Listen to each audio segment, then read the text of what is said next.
like many other disabled-owned organizations, we create resources that hope to challenge your language, challenge your thinking, break that bias, break those stereotypes. So, like, if we can provide the tools to individuals to kind of take some of that accountability and recognize, do you know what? We are going to make mistakes along this journey, but what if we stopped kind of relying on everybody come to us and saying, "Oh, I'm disabled," and instead we were a bit more proactive and said, "Right, we provided these different alternative ways for you to engage with whatever it is, and if you still need to come to us with something, we're going to be flexible with you and we're going to be supportive." That's the change that we want to see.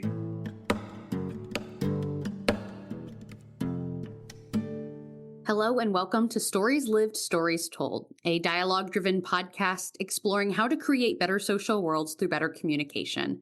I'm Abbie, and today I invite you to join me in conversation with Celia, Chartres-Aris, and Jamie Shields as we take a communication perspective on unlearning ableism. To take a communication perspective is to consider what we're making and how we're making it through our communication practices. This means we look closely at context, patterns, stories, and relationships, and that we embody curiosity, mindfulness, collaboration, and dialogue to create better social worlds.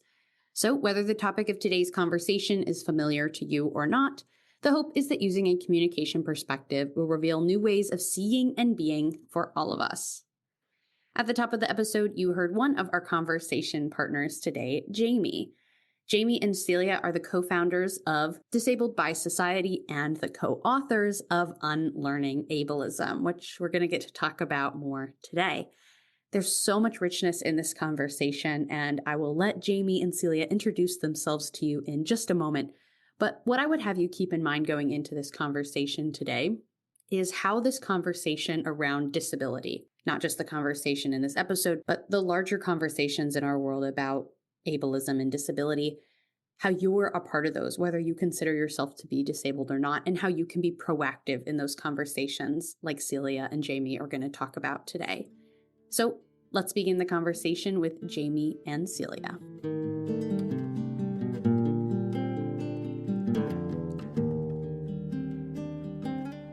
Hello, Celia and Jamie. Thank you so much for joining me for this conversation today. Hi. Hi, thank you so much for having us. Oh, so glad to have you both here and just really interested to dive right in and make the most of our time. My audience will know that to start, I like to ask the question, how are we arriving? And this has become a really important question for this podcast, actually. I think I tried to do this question kind of very early on because I was introduced to it by some people I work with and instantly loved it. And then I kind of fell out of doing it, whatever. And then I've brought it back this season, and I've actually seen how it's really been important for like setting the tone of the kind of conversation that we're able to have before we really dive into what we're going to talk about. And I think also for me as you know, I shared with both of you before this, I want this to be a conversation, but still it is my podcast. I'm the quote unquote host. And so I feel some, hostess responsibilities, even virtually. And so I think it's a great way for me to also hopefully like set the tone and invite, the two of you or whoever my conversation partners are into a kind of presence or a way of being in the podcast in the hour that we have together. So my hope is that we can do that today still. What I'm arriving with is thinking back to an earlier podcast conversation I had that I see as a sort of precursor to this one. And that was with Rebecca Taussig, who's a writer and a disability advocate. She wrote the book Sitting Pretty, which is a memoir of her life living in a wheelchair. And she just writes really beautifully about her experience of, her physical and emotional, mental, experience of disability in the world. And that was the first chance that I had to really apply my work, which is about a communication perspective and thinking about storytelling and meaning making to disability.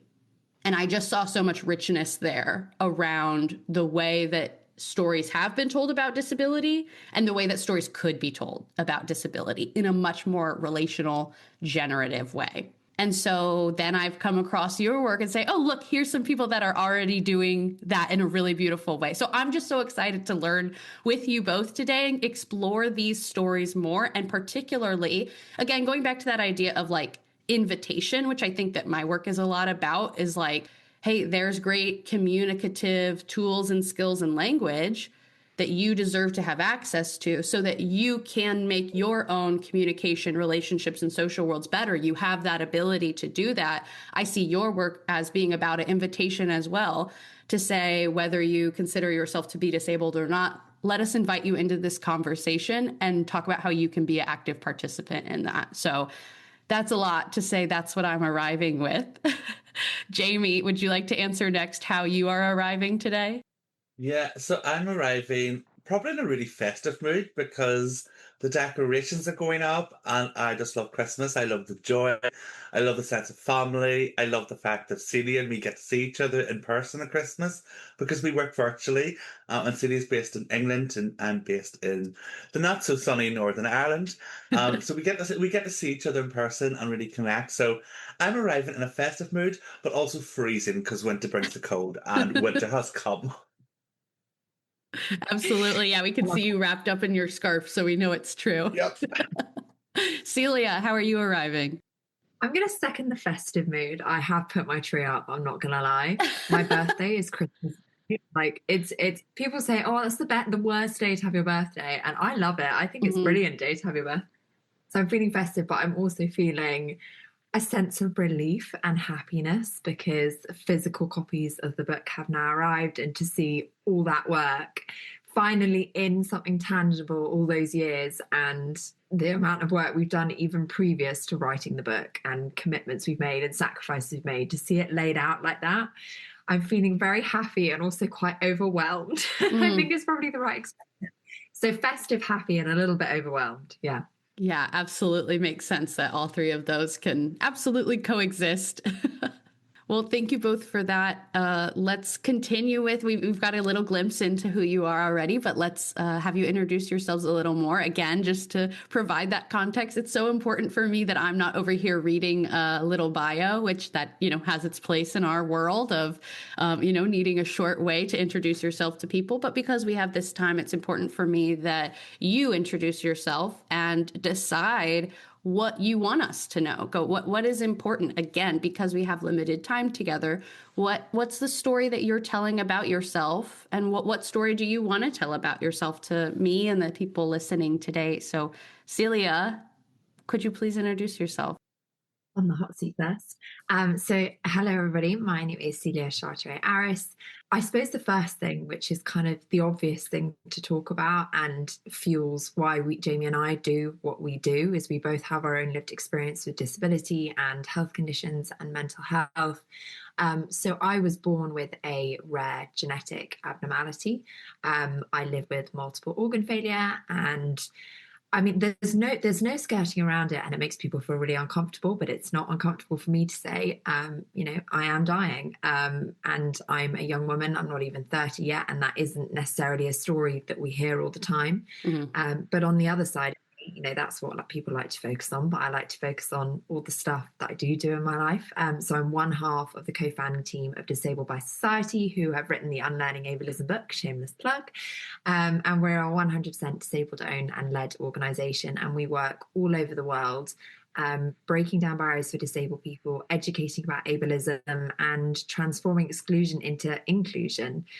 My background is human rights law. That's what I trained in. And I also work as a government special advisor. So I work around the world politically independently, writing legislation, writing laws, writing political strategies to make sure that our countries and our leaders and our policymakers are more inclusive of people like me and Jamie. Yeah. Very short intro. It's a great place to start. I know we'll get into more stories as we talk. It's wonderful. Jamie, how would you like to introduce yourself? So I am Jamie, surprise. And I am, so my disabilities, I am registered blind, I'm autistic, I am ADHD, I have issues with my back, with scoliosis, and I also have a very long, colourful history with my mental health, / my internalized ableism. I tell everybody I collect disabilities like Pokemon cards, and my pronouns are he, him. But for me, I've spent most of my life on the inaccessible outside looking in. So I struggled to find employment, struggled to find that sense of belonging and purpose, and bounced job to job. Like I had more jobs in my 20s and I did hot dinners. I was just trying to find that employer who would give me a chance. Found an employer who gave me a chance. Ended up working in disability and accessibility within the recruitment space for a large corporate client, and loved it so much. Didn't love the fact that corporate's a little bit slow. So anybody's worked in corporate, change doesn't happen overnight. Hmm. And my ADHD has no time for that. So thankfully, I got to connect with Celia through the first LinkedIn Creator Program in the UK. And we ended up working together, and it was like besties at first sight. So I am the other half of co-founding team of Disabled by Society. And as Celia says, everything we do is very much driven by our lived experiences, those experiences of exclusion. And I'm just really lucky because my bestie is my co-founder, and it's such a nice little combo. So that's me in a nutshell. I should say I also describe myself as a registered blind or UDHD rhino, because rhinos are chubby unicorns with bad eyesight. You don't believe me? Google it, it's true. They really do have bad eyesight. And also because, like Celia, I believe disabled people can change the systems that disable us, and rhinos change ecosystems. So that's where in case anybody wonders, if you see me online, why does he call himself a rhino? That's why. I love it. I need some kind of cute animal, and for reference, I'm 6'1". So the only logical one we could come up with was giraffe, and they've got very long necks and they're spindly like me. So I'll throw in my giraffe reference. I love it. Okay, I'll have to think about my own animal too. Maybe that's something people can think about for themselves. Hey, I love a good metaphor for understanding how you show up in a space. So that sounds like that works. It makes a lot of sense. I'm so curious to know, you've already started to, you've introduced yourselves and you started to introduce Disabled by Society, which I love the language of. And so I wonder if you could say a little more about that. Celia, referencing your book, you talked about all the work that's gone into it. And so I wonder if we could back up a ways to pre-Disabled by Society, and if you could tell the story of kind of, you've described this moment that you two came together, and then what followed, and how did that turn into the business you now run together? So Jamie and I have both been disabled people since birth. So we have lived the entire spectrum of experiences that a disabled person can go through, kind of infancy all the way up to adulthood. And the clue is in our name of the fact that we're not disabled because of our conditions. Yes, our conditions bring adverse side effects. Yes, our conditions make things difficult, but we very much operate around something called the social model of disability. Mm-hmm. Typically, people disable people as the problem. They say, you can't do things because of who you are, because of what you've got, because of your diagnosis. We utterly disagree with that. And in line with the United Nations, we say, no, the reason I can't do something is because I'm living in a society that isn't built for people like me. People don't understand me. People can't seem to make adjustments. Everything has to be done the same way every single time. There's no room for individuality. So that's kind of the birth of the name Disabled by Society. And I cannot take credit for that. That is utterly Jamie and Jamie's baby, and incredible metaphorical language, and we love it. But that is the story behind why we're called what we called. And that spun into this slogan that we say about unlearning ableism. And one of the things that we always say when we're talking to people is, define racism, define sexism, define homophobia, define transphobia, going through that kind of list of isms and phobia. And most people can define most of those words. And we have a pretty good conscious being and knowing of what these words mean and what should be expected of our behavior. Does that mean that these things still happen? Oh my gosh, absolutely. You take 100 people and you ask them to define ableism, majority of them probably might not have actually even heard of that word before and definitely wouldn't be able to define it. And that's one of our greatest missions, is to say, well, ableism should be part of our everyday vocabulary. We should be able to, just like we do with other isms and other forms of discrimination, we should be able to look at ourselves or somebody point out something to us and acknowledge it and move forward from it, learn from it. We're not about cancelling people. We're not about telling people off all the time. We're sitting here saying, it's okay you don't know, because I guarantee you nobody taught you. We're not teaching this in schools. We're not teaching it throughout our organizations. That's okay. But what we want to do is provide the most accessible tool and the most engaging tool to say, actually, you can unlearn these things. It's not about learning to, it's, reason we say unlearning ableism is because we've all got it already, and it's about unlearning that. It's not about learning how to be a person that doesn't discriminate. Do you get what I'm trying to say? It's about unlearning what we've all intrinsically taught to believe about disabled people.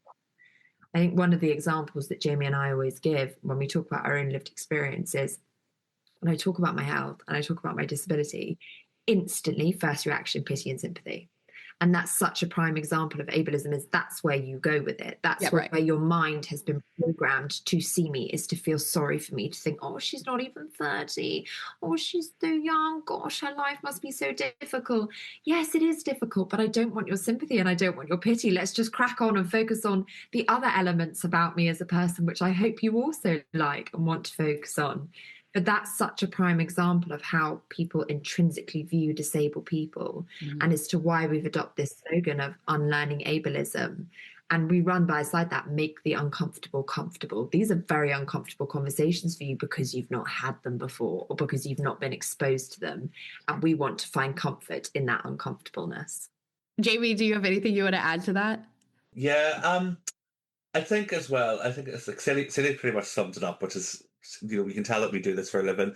But I think a lot of what we do is, when you look at disability inclusion or you look at disability as a whole, there's always this really positive framing around disability. It's like, oh, they're so inspirational because they did something amazing, like they went to the shop or they're tied their shoelace. Oh, you're so incredible. And it's like almost that we are either pitied to the point where it's just like, oh, your life must be insufferable, or we're put in pedestals where it's just like, oh, you're just influential for doing everything. And it's just like, no, we're individuals. We're individuals with our own skills. We're individuals with our own talents. I'm not inspiring simply because I'm disabled.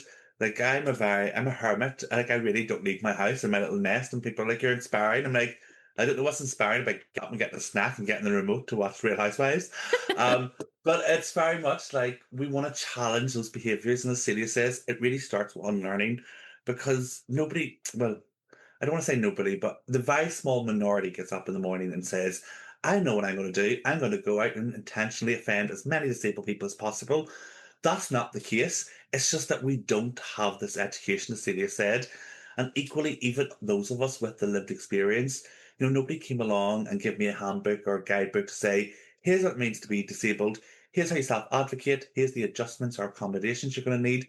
We learn that through our own experiences. And a lot of the time, those experiences are rooted in ableism, because again, if we're not being taught, or non-disabled peers aren't being taught, nobody really knows what they're doing. It's almost like we're just kind of, I don't want to say blindly, but I suppose it is appropriate because I am registered blind. People are just blindly kind of following what they think they need to do, and kind of making it up as they go along. And so it's not intentional. It's really unintentional that people contribute to ableism. So I think what we try to do is we try to hold that mirror up and we try to have those real honest conversations. And as Celia said, really just make the uncomfortable comfortable, because sometimes you got to have those necessary conversations, even if you don't feel comfortable. But I think it's really just about learning, and it's really about, our work is really just rooted in, it's okay, you're going to get it wrong, but we're going to show you how not to get it wrong and how you can really make those changes knowingly, so you're not unintentionally disabling people. I see that language of unlearning as being so important, because so many people are kind of skipping that part of the conversation. Okay, let's learn something new, but not talking about what we're already showing up with. And the way that I understand communication, and again, all of my work is rooted in this specific theory of communication called CMM, coordinated management of meaning, which is a mouthful, but basically it's saying communication is a coordinated management of meaning. We work together to co-create meaning. We are the active participants in that. And I think that's empowering, that it's saying you get to be mindful and thoughtful about the story you tell, and you have agency to act into your social worlds in a way that creates something new. And you can't have that conversation without thinking about the meaning that has already been made by generations of people before you that you've internalized. And so that was really powerful for me when I first came into contact with this theory, because I felt like I grew up in a world that was very much like, this is the way things are. We didn't really question, we didn't have conversations about it. And so meaning was something that was stagnant and preordained. But then, learning this way of looking at the world and making sense of the world opened up so many possibilities. And so it seems, again, just absolutely imperative that you don't jump to, well, let's teach people something new before you say, well, let's unpack what you're already showing up with, because it's whether you see it or not, like you're saying, and that's a tricky thing too, because communication is something that people often take for granted. The process is, again, that coordination, what is literally happening between people. People are like, gee, I wonder, wow, what a mystery. But there's actually like a whole field of people that study it, and there's tools and language for saying, here's, the process that's happening here. And so it is asking people to look at something that they absolutely take for granted. And so I'm curious about that experience for the two of you, because it sounds like you're doing the same thing. You are asking people to look at something that has maybe for many been completely invisible up until then. 100%. And I think communication in itself is a privilege because, if you're somebody who is verbal, for example, you can go out and have a conversation with the majority of people and not face any barriers. But if you're somebody who is deaf or hard of hearing, that option is almost stripped back for you and you have to find alternative ways to engage. If you're somebody who's autistic and non-verbal, you then face those compounded barriers and almost an oppression because it's almost like, oh, well, they can't communicate, so there's no point having a conversation or giving these people my time. And I think that's something that many disabled people experience, is that our autonomy is often stripped away. So it's like, oh, well, they're disabled, they're not going to be able to communicate. And it's just like, you haven't given them a chance.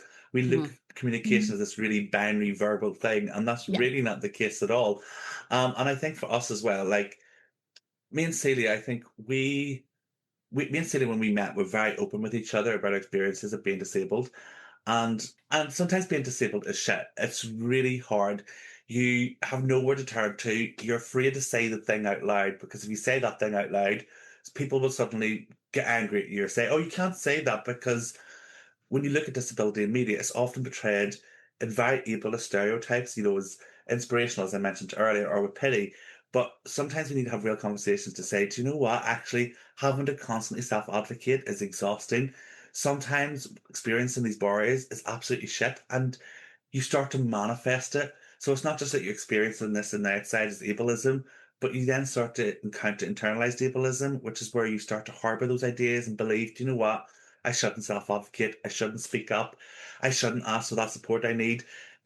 I hate being disabled. And that was my lifetime before I met Celia, and I'll be really honest, like I struggled really badly with my internalized ableism. And just a little trigger warning, I self-harm, I was suicidal, I binge drink, took drugs. It was very much that I looked for any outlet to escape my reality of being disabled. And when I met Celia, it was very much that I was able to say, it is shit, isn't it? And Celia automatically started sharing her experiences. And it was like, suddenly we were able to put the negative out there. And it was like, this is an uncomfortable conversation, but I feel so supported in the moment because you're able to kind of share that experience with me. And I know Sarah will probably talk to us after, but I think when it comes to communication, it's with disability, it's so important to have those conversations that do make you a little bit uncomfortable.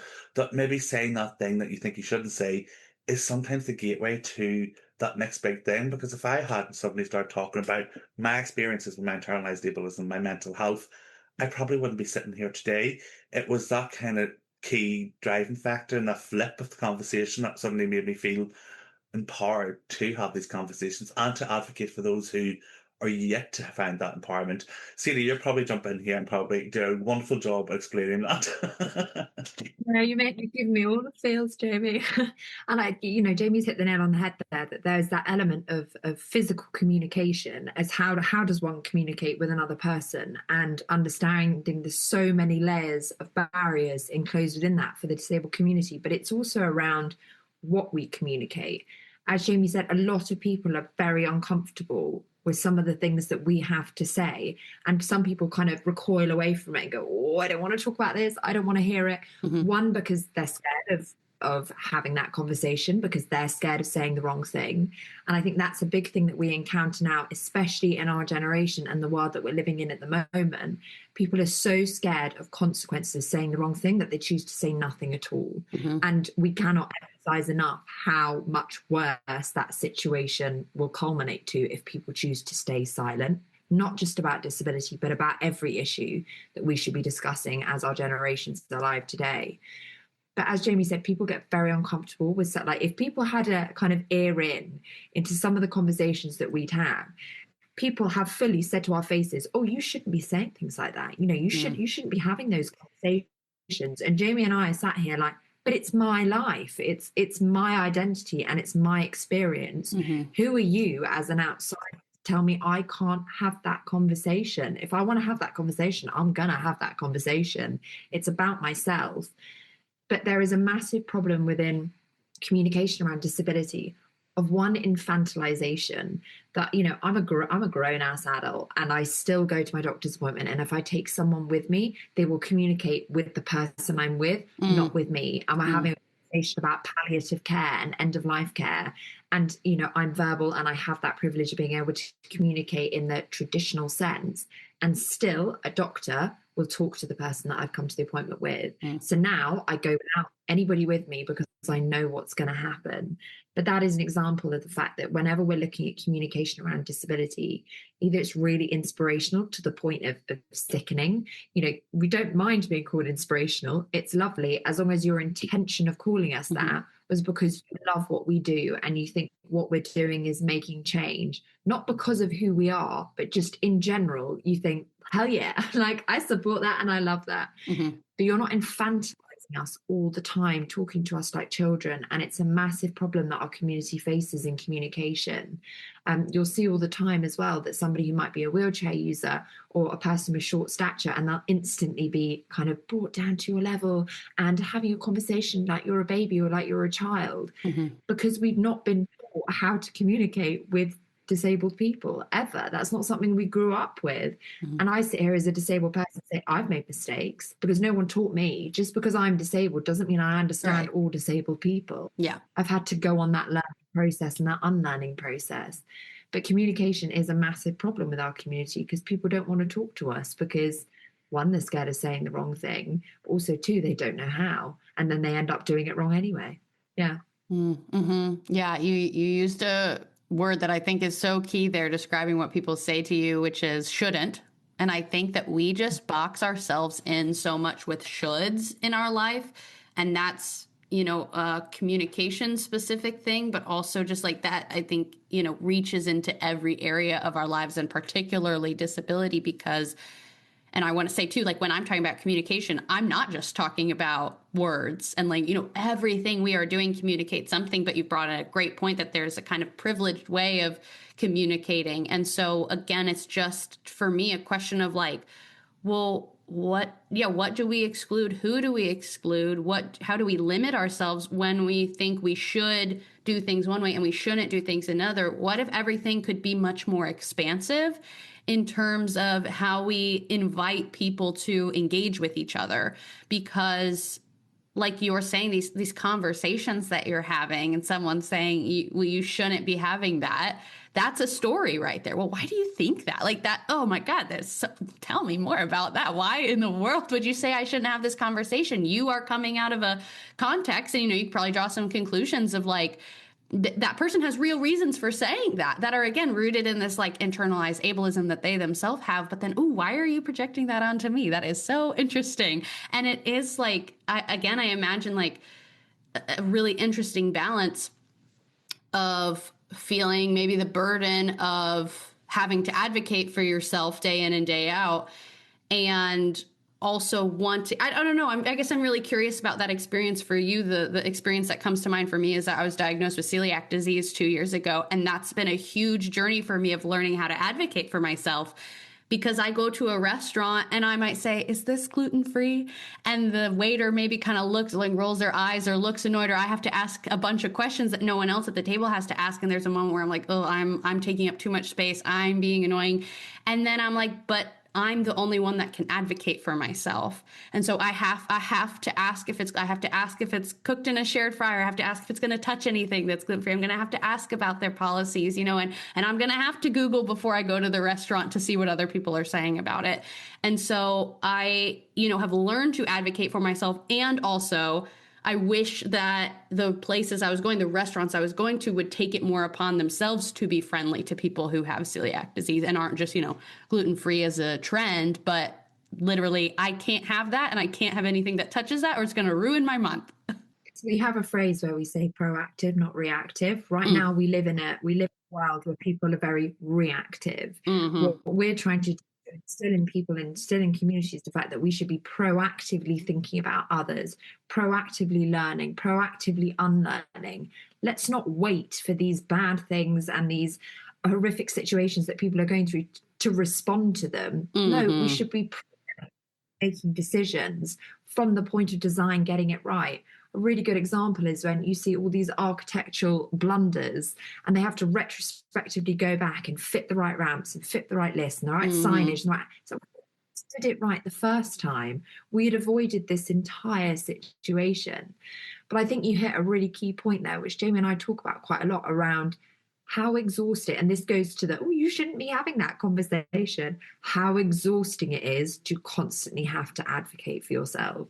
And, Jamie and I both live and breathe the very things that we're advocating for. And that can be utterly exhausting. The fact that we go out all day and it's our jobs and it's what we love and it's our passions. Mm-hmm. And then we have to as well. And I think that's why we're such good besties. Is I'm like, I'll ring Jamie crying from my car, being like, I can't do it. I can't find the words. And he's like, you got this, though. And it literally gives me the script of what to do and what to say. Yeah.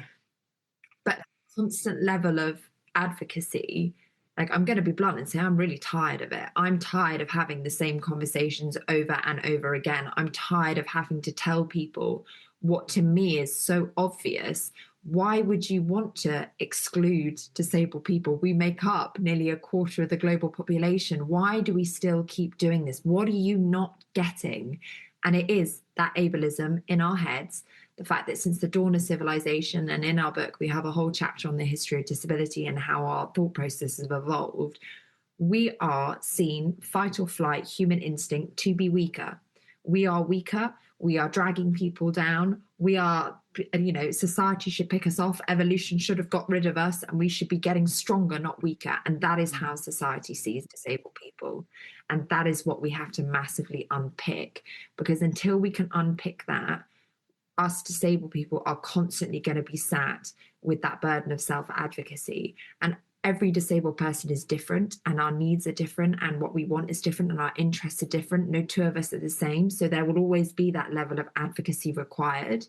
But to this level, it's exhausting and it's unacceptable. And I'm thankful when someone is welcoming and inclusive. And that is such a clear marker of the fact that because I'm thankful, I'm always expecting it to go the other way.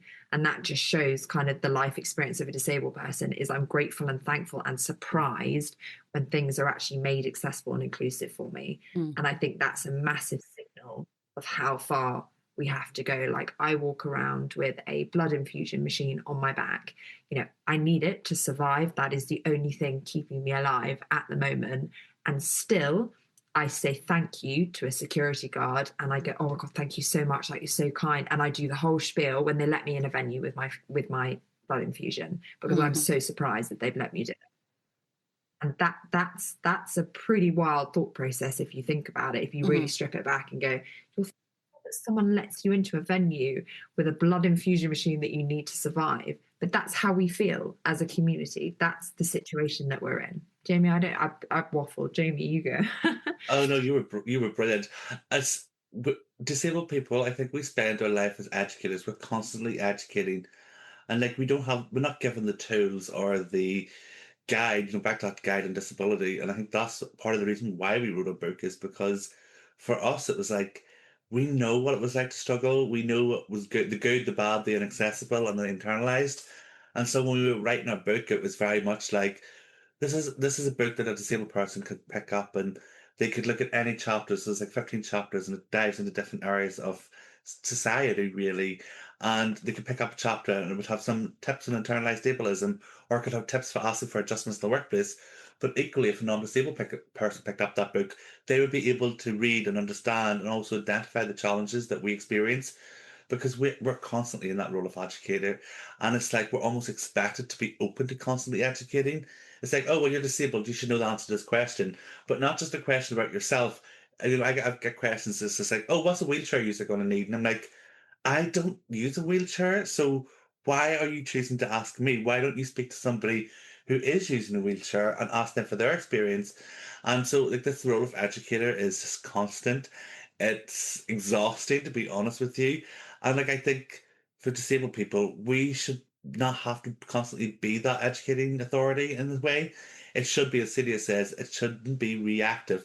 It should be proactive. It should be, you go into a restaurant, you mentioned your celiac there, you should be able to go into a restaurant and automatically see this is the foods that we have that are celiac free. These foods have been prepared in a certain way. Or, for myself, I go into a restaurant and 90% of the time I can't read the menu because it's so small, or they've put it in terrible color contrast. And also, restaurants tend to be so dark. And Hmm. I'm sitting looking at the menu going, oh my God, what am I going to order? And my partner has to take the menu off me and read for me. I'd love to go in somewhere and they'd have an option to say, do you need a large print menu or a small print menu? What would you prefer? And it's because that's what accessibility is all about. It's about providing alternative ways. Inclusion isn't this or that. It is these multi-channel layered approach to things, offering flexibility, providing people the opportunity to not have to constantly be that educator and to take that really proactive step forward.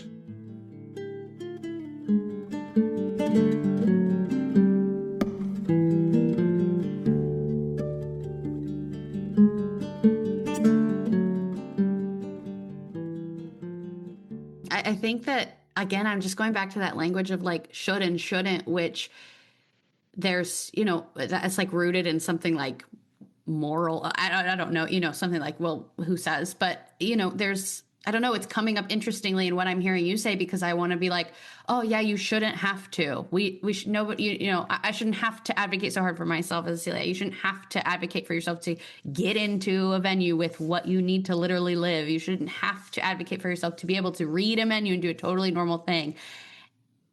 And there's truth in that, because like we just talked about, like the burden, but also I think that there's like, again, we just limit ourselves by getting stuck on like, well, I shouldn't have to do that. But there's a reality in the world that we're not to a point where you can't not do that yet, And But so, yes, you shouldn't have to carry the burden of educating people, but people also don't know. So I'm not trying to say like we shouldn't complain about that burden, but I'm just curious what you think about like, how do you exist in that kind of like dissonance or tension of like, we want things to be different, but they are not yet. And how do we make that so? Because that seems to be what you're like, you are doing that. You've committed your life to be that work. And it's hard fucking work, I think. I think as well, like, and I appreciate what you just said there, but I think when you think about it this way, we have to take accountability. Each person is accountable for their own learning. Yeah. Each organization, whether it's a restaurant, a bar, a workplace, a hospital, they have to acknowledge their diverse customer base, diverse service user base. And there has to be accountability from that part Mm-hmm. to say, right, we need to understand what accessibility is. Let's work with this organization to understand what that is. Let's work with Disabled by Society and bring them in to have those conversations. Because again, and it's something that we hear quite a lot in the disability spaces when a disabled person says, I don't want to self advocate today. It's like, oh, well, that's your job because nobody else is teaching us. And it's almost like it's exhausting. And in a way, I feel like it's frustrating because it's just like, if let's say I'm a gay man, but if I walked into a room, I don't have to suddenly start educate everybody simply because I'm gay. There's times where I will maybe have to speak up if somebody says something that I find homophobic. But as a disabled person, when I compare those parallels to my identity as a gay person, I'm not constantly having to walk into a room and say, oh, I'm gay, I need this. As a disabled person, yes, there are times I need to share my access needs. Yes, there's times I need to ask for adjustments or accommodations. That is always going to be a case. That's not something I can ever take away. But equally, if I'm going for dinner, it shouldn't take me self-identifying and explaining my whole backstory to get in the door. And I think that's where the parallel would be drawn for me, is that, yes, I appreciate that we should be open to self-advocating, but it shouldn't take us self-identifying. It shouldn't take us constantly making that ask. And I think that's where we see it come from the whole Mm. proactive approaches, is that when you're an organization or whether you're an individual, we have to take accountability for our own learning because we can bring you to the water, we can guide you to the water, but we can't make you drink that water. What Hmm. does that saying about the camel? So I Yeah. think there has to be accountability, But equally, we need to stop telling people, particularly disabled people, that this isn't going to go away unless you take accountability and self-advocate, because you can't push the ableism of society onto disabled people do the unlearning ourselves. And this is the thing about disability, is and people don't really recognize, is it's not on us and them. It's not up to them, us to learn from them or them to teach us. Yes, there's the truth to that. Disability isn't about us and them. It's a part of the human experience. We're an aging population. We're all one sickness, accident, whatever that is, away from experiencing disability ourselves. It's 80% of people acquire disability later in life, as opposed to 20% of people born with it. So there has to be this understanding that this isn't just about educating ourselves or educating for one person.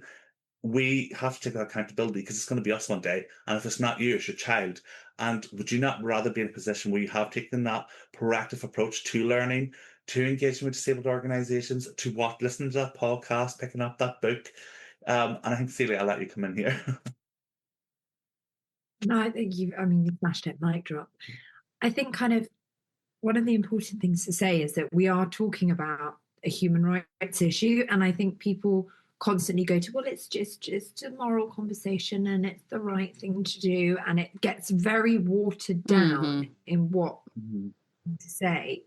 We are talking about a cataclysmic and global failure, systematic failure. Those are the words of the United Nations, a global systematic failure in the rights of persons with disabilities, which is the language they use in the UN. We're not talking about that. How much do you see that on the news?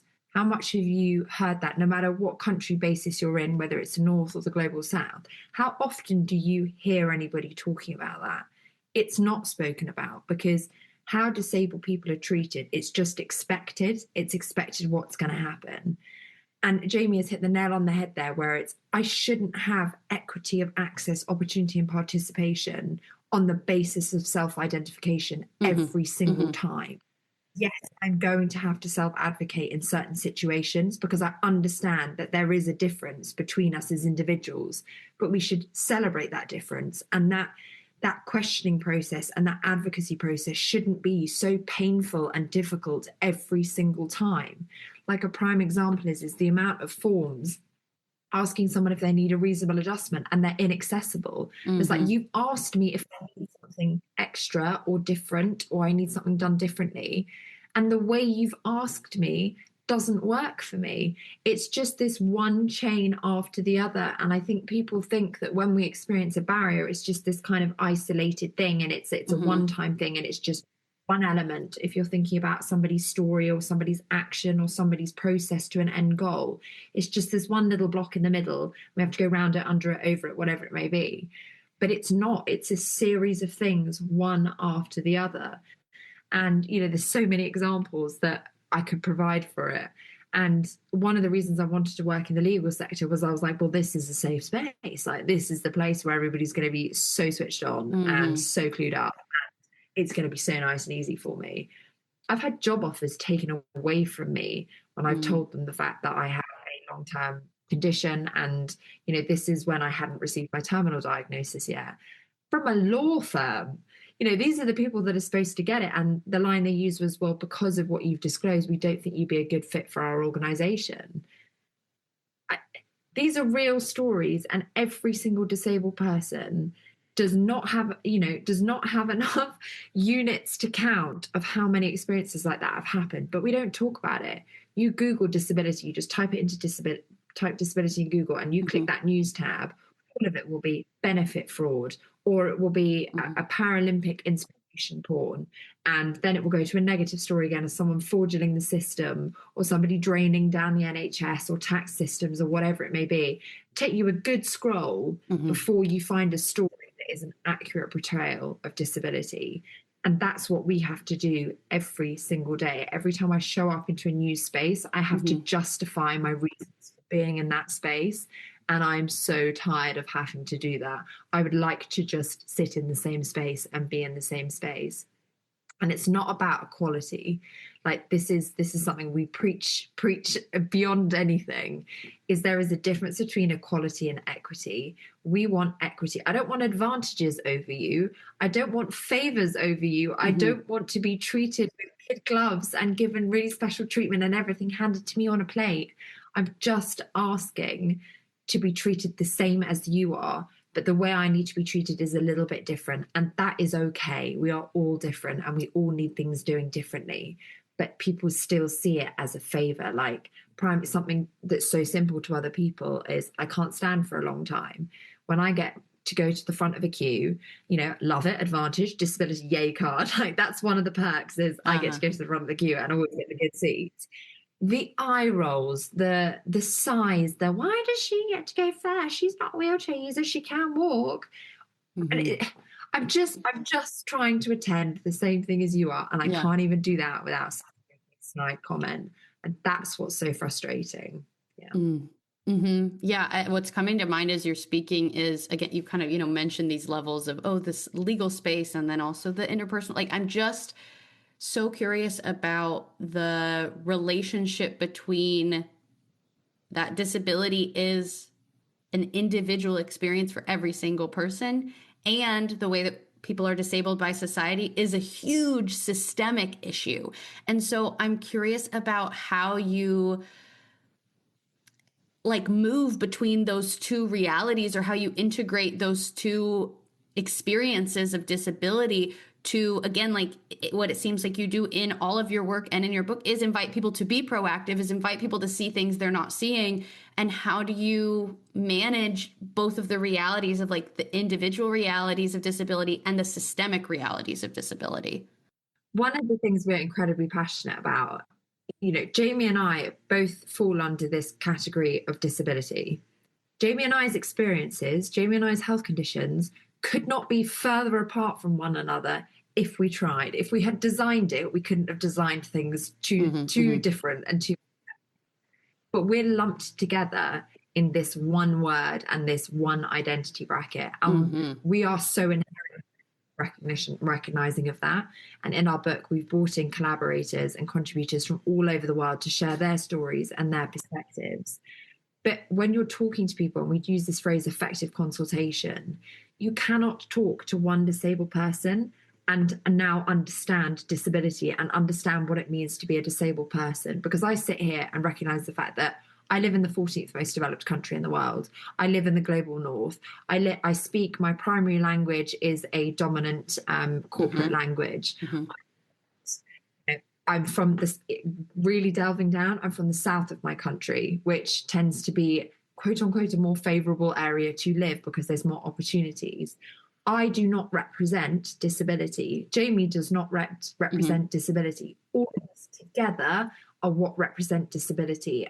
This word intersectionality is so often left out of communication and conversation, that there's so many barriers that intersect with one another around your religion, around your identity, around your sexuality, around your gender, your race, whatever it may be.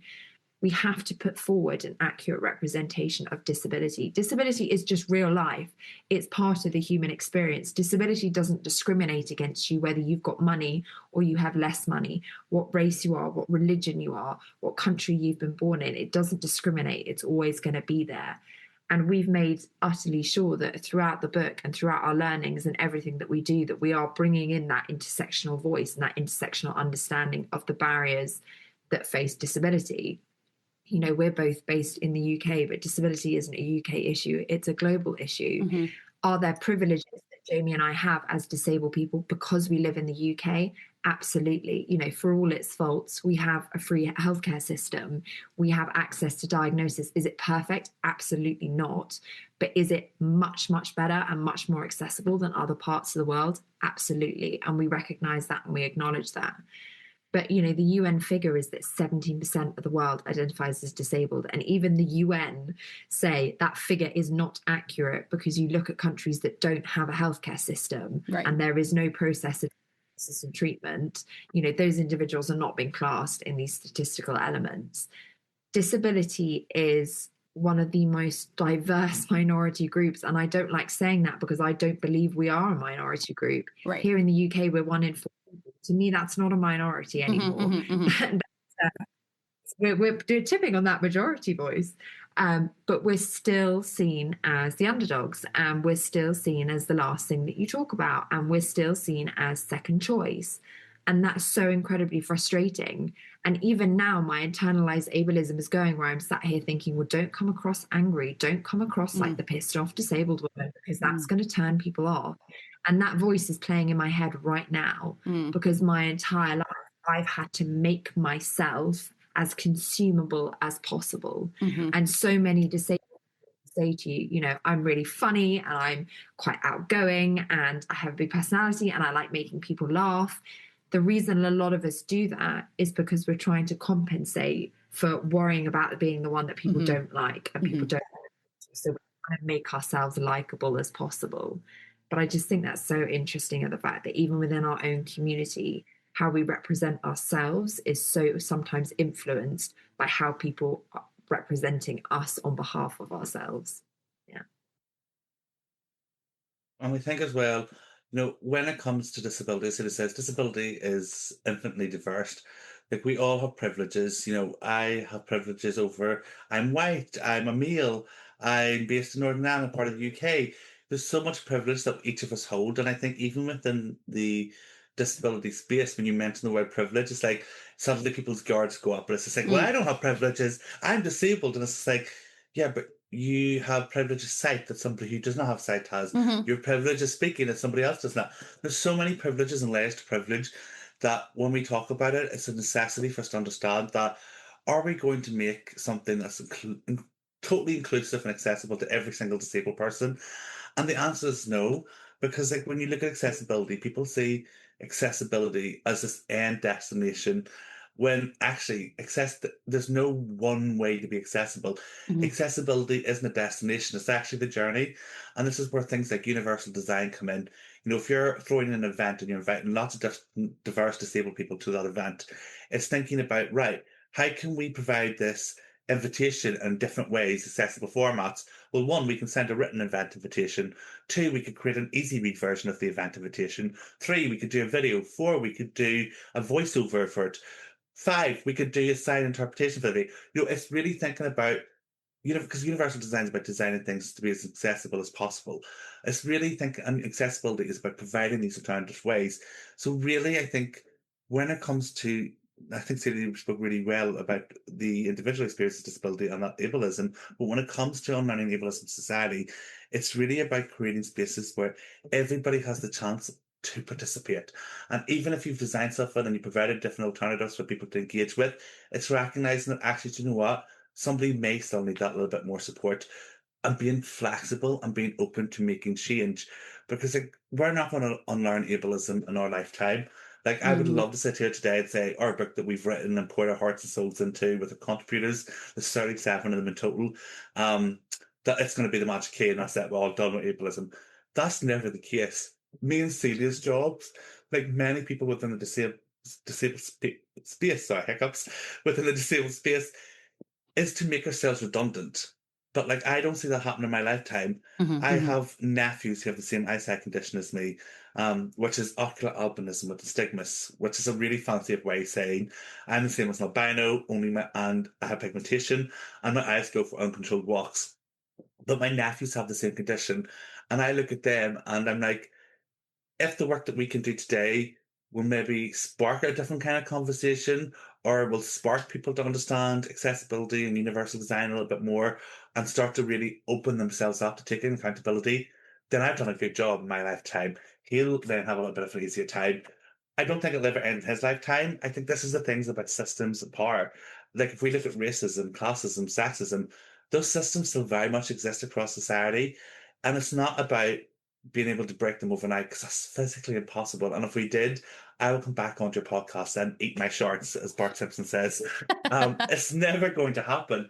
But what we can do is give people the tools, like our book, or you know, we create a lot of graphics as well online, and we create graphics because graphics are so digestible. It doesn't matter if you're a young person in education, a kid, an adult, or somebody who is older.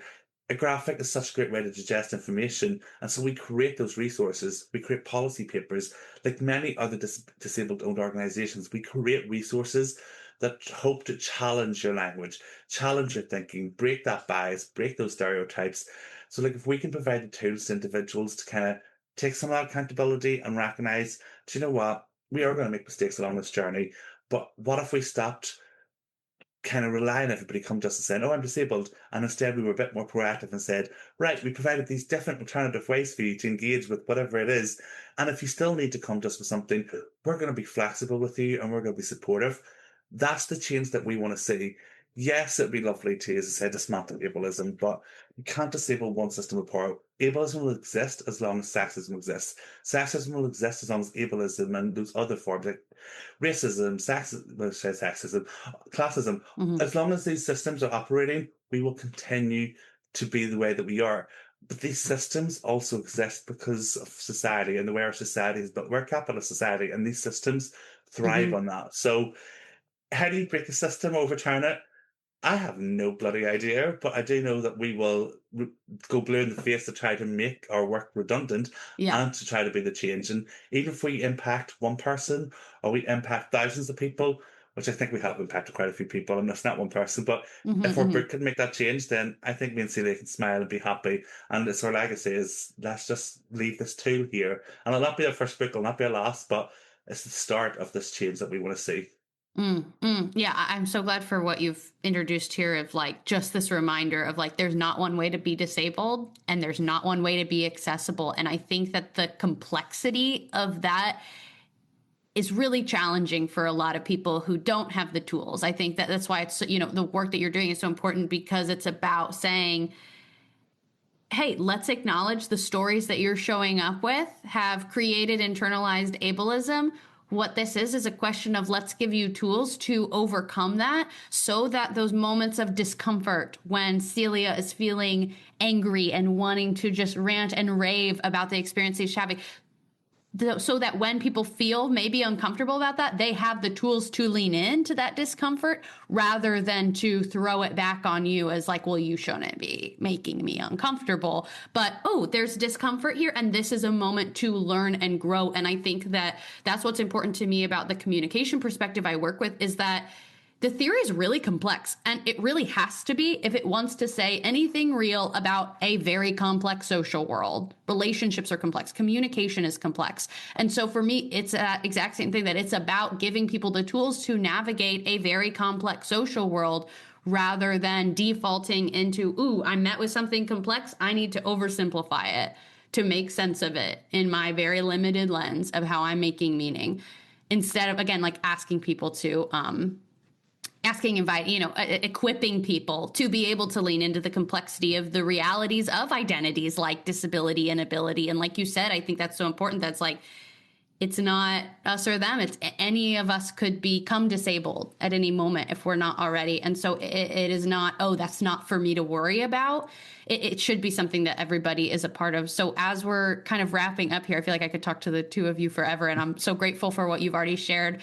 But I just wonder if there's any story that both of you would like to leave us with as we think about kind of wrapping up this conversation. And something that I like to say is like, the conversation doesn't stop just because the episode does. Like my real hope is that like people will go check you guys out on LinkedIn, which is where I first, came into contact with your work, that they'll go buy your book, that they'll maybe encourage their organization to hire Disabled by Society, and that you'll get to work with them. My hope is that a lot of like next turns emerge out of people listening to this conversation. But as we do wrap up the episode, what's a story that you would want to leave people with? I'll say buy a book, and I know that's like a shameless plug, but it also sounds like a marketing ploy. But for me, like we spent over 2 years writing this book, and it was very much like, how do we make this really complex conversation digestible, understandable, but also led by our lived experience? And I think across the 15 chapters of the book, we have managed to unpack so much tips, so much ways that metaphor, because we love a metaphor as well, so we do. So there's so many metaphors in there and different ways of looking at things and viewing things. So I would say get the book, whether you're a disabled person who doesn't understand ableism or wants tools to talk about internalized ableism, the book's for you. If you're a manager sitting in a workplace who has a disabled colleague, there's a whole chapter in there how to support disabled people in the workplace. And again, filled with tips, filled with actions. It doesn't matter what your role is or whether you're disabled or non-disabled, or we like to say yet disabled, because again, we all Mm-hmm, will experience mm-hmm. disability at some point. This book is bursting with stories, not just our stories, but our 37 contributors. And yes, it's a bulky book. And when people ask why, it's like we'd be getting photos of people with their book on computers, and they're like, it's a really thick book. And I'm like, well, at least if you lose it, you'll be able to find it. Or, if you throw it at somebody, they'll feel it. But it's really just a book filled with stories. And it's also leaving space for you to add your own, to think and reflect, and to think, do you know what? Disability isn't a scary thing. Yes, this is a really deep conversation we had today, but at the core of this conversation is respect, empathy, and understanding. Mm-hmm. We want you to emphasize, understand that we do face barriers that you don't. We don't want sympathy for it. We want you to respect that, we maybe navigate the world in a different way. And when we share our access needs, or we are sharing whatever it is that we're sharing, that you understand us, it's not coming from a place of harm. Equally, for disabled people to recognize that if somebody does unintentionally be ableist, they're not trying to hurt you. They may be just unaware. So it's showing them the same respect and pointing them out, here's actually how we could do better. This is where you went wrong. I think this is a two-way street. And I think the more comfortable we can make it for people, the more people will be willing to go on this journey. Mm. That was a ramble. I'm so sorry. No, wonderful. It was great. It's so great. Jamie, I can't follow that. I think kind of on the same line that Jamie was saying is having a little bit more conscious thought, active conscious thought about other people and about other experiences. I think it's very easy in a modern world that we live in to be so kind of heads down focused. What am I doing? Where am I going? What am I trying to achieve? But it's this active thought process that we always kind of champion, is just take a moment of reflection and understanding things from another individual's perspective. But another thing I would always lead with is do not presume that you know the answer. And it is so fine to sit there and say, I don't know. How on earth are we all supposed to know everything? That's not how human beings are designed. This is why we have experts and people researching. And, despite my experiences, I don't know anything about, quite a lot in the medical field or scientific field or about people that work in I've got no idea, and that's okay to admit. Yeah. And I think people take a moment of active consciousness and think about the people around them and the experiences that people have around them, and going directly for your source of information to the people with lived experience. Let's stop as a society receiving all our information that has come from a biased perspective. And that's very different. That's difficult because that adds that layer of complexity of saying, well, now I almost have to kind of sift the own information that I'm actively going looking for. But kind of go to those disabled-led organizations, go to those activists. There are so many of us about. We're absolutely everywhere. We're not few and far between. And a lot of people have been doing this for a very long time, much longer than Jamie and I have. And, we thank them every day for the path that they paved for us. But you are in charge of your own story. You are in charge of how you view other people and see the world. And that's one of the biggest things that I kind of sit there and say, and maybe it's my human rights brain kicking in. But if you're in charge of your kind of own narrative and the narrative that you give other people, why on earth would you not want that narrative to come from a place that is educated and defined by what to be, not something that you have designed up through a thought process that was given to you rather than you picking it. And that's kind of what I would advise people and say, make your own story. Don't let your story be written by somebody else. Yeah, I think you've brought up to mind something that I learned from someone that I work with who's a family therapist in the UK. And he talks about John Burnham. He's been on the podcast and he talks about the actually not knowing position. And I think that there is so much power in believing that not knowing is not a liability or not something to be minimized, but that what curiosity that enables. And so again, it's like if we can all together step into the complexity of the reality of things like disability with an actually not knowing position. I don't know, but I'd be very curious to learn. And I want to hear about your experience and I want to tell you about my experience. And I want us to explore those together in a non-judgmental and we're not bringing in the shoulds. We're leaning into the discomfort, on and on, like all this beautiful possibilities that can emerge if people, again, are equipped and have the tools to lean into that. So thank you for leaving us with that, Celia and Jamie. I've so appreciated our conversation today and all that you shared, and I'm excited to share your book with people. And I imagine that they'll just find it incredibly valuable, because how can you not? It's so important. So thank you, Jamie and Celia. Thank you so much for having us.